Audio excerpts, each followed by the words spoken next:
ഇന്ത്യയുടെ ചരിത്രത്തിൽ നിങ്ങളെ നീക്കി നിർത്താൻ ഇവിടെ ഒരു സംഖ്യയ്ക്കും സാധിക്കില്ല. ഇവിടുത്തെ മനുഷ്യർക്ക് ഒരു ഇന്ത്യക്കാരായ മുസ്ലിങ്ങളെ നീക്കി നിർത്താൻ സാധിക്കില്ല. അത് നിങ്ങളാണത് തിരിച്ചറിയേണ്ടത്. അതിന് ഇനി ഇവര് സ്പെഷ്യൽ ബറ്റാലിയൻ വെച്ചോ ശാഖയിൽ ക്ലാസ് എടുത്തിട്ടോ ഒന്നും കാര്യമില്ല. ചരിത്രത്തിൽ അത് വ്യക്തമാണ്. അഫ്കോഴ്സ് ഞാൻ പറഞ്ഞ അംബേദ്കർക്ക് നിയമനിർമ്മാണ സഭയിലേക്ക് ഒരു രീതിയിലുള്ള ഒരു അക്സെപ്റ്റൻസ് പോലും കൊടുക്കരുതെന്ന് പറയുമ്പോൾ മുസ്ലിം ലീഗ് നോമിനേറ്റ് ചെയ്തിട്ടാണ് ആ മനുഷ്യനിക്ക് ആ പൊസിഷൻ തന്നെ കിട്ടിയത്. അദ്ദേഹത്തിന് ആ പൊസിഷൻ കിട്ടിയത് കൊണ്ട് മാത്രമാണ് അവിടെ ഇരുന്നു കൊണ്ട് അദ്ദേഹത്തിന്റെ സമൂഹത്തിനും പൊതുജന നന്മയ്ക്കും അർത്ഥമായിട്ട് ഇത്രയും നല്ലൊരു ഭരണഘടന അദ്ദേഹത്തിന് എഴുതാനും അതിവിടെ ചേർക്കാനും നിയമനിർമ്മാണം ഉണ്ടാക്കാനും പറ്റിയത്. അതിന്റെ എല്ലാ ബെനിഫിറ്റും ഇന്ന് അനുഭവിക്കുന്ന ഈ മനുഷ്യർ ഇസ്ലാമിയരെ നീക്കി നിർത്തിയിട്ടുണ്ടെങ്കിൽ അത്രത്തോളം ബോധമേ അവർക്കുള്ളൂന്ന് മനസ്സിലാക്കുക. പക്ഷെ നിങ്ങൾക്ക് സെൽഫ് ലവ് ഉണ്ടാവണം. നിങ്ങൾ എന്തായിരുന്നു, നിങ്ങൾ ഈ ചരിത്രത്തിനോട്, ഇന്ത്യയുടെ ചരിത്രത്തിനോട് നിങ്ങൾ എന്ത് ചെയ്തു എന്ന് നിങ്ങളെ ആരും പറഞ്ഞു തരേണ്ട കാര്യമില്ല. നിങ്ങളത് പഠിപ്പിക്കുക നിങ്ങളുടെ മക്കളെ. ഇപ്പോഴത്തെ സീക്രട്സിനെ ആണെങ്കിൽ നിങ്ങളത് പഠിപ്പിക്കുക.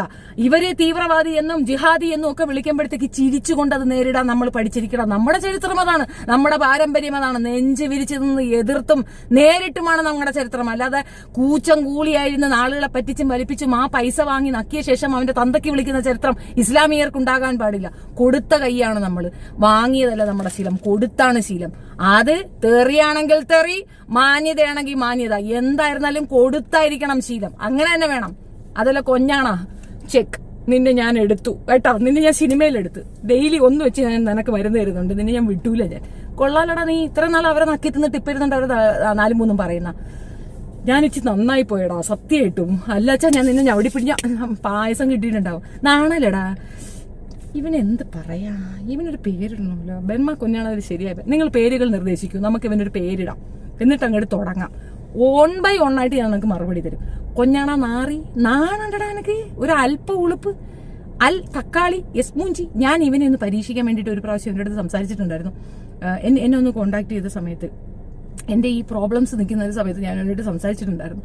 എനിക്ക് അപ്പം മനസ്സിലായത് എന്താണെന്നറിയാമോ, നല്ല ഒരു തീവ്രവാദപരമായിട്ടൊരു സംഖ്യ ഇവന്റെ ഉള്ളിലുണ്ട്. അന്ന് എനിക്ക് പിടികിട്ടിയ കാര്യമാണ്. ഞാൻ അന്ന് വീഡിയോയും ചെയ്തിട്ടുണ്ടായിരുന്നു. നിങ്ങൾ ഇവനെ വിശ്വസിക്കരുത്, വിശ്വസിച്ചിട്ടുണ്ടെങ്കിൽ നിങ്ങൾക്ക് കിട്ടും, ഉറപ്പായിട്ട് നിങ്ങൾക്ക് കിട്ടും, പണി കിട്ടും എന്ന് പറഞ്ഞിട്ട് അതിപ്പോ കിട്ടിയില്ലേ, അണ്ണാക്കി തന്നില്ലേ, അത്രയേ ഉള്ളൂ. വിശ്വസിക്കാതിരിക്കുക.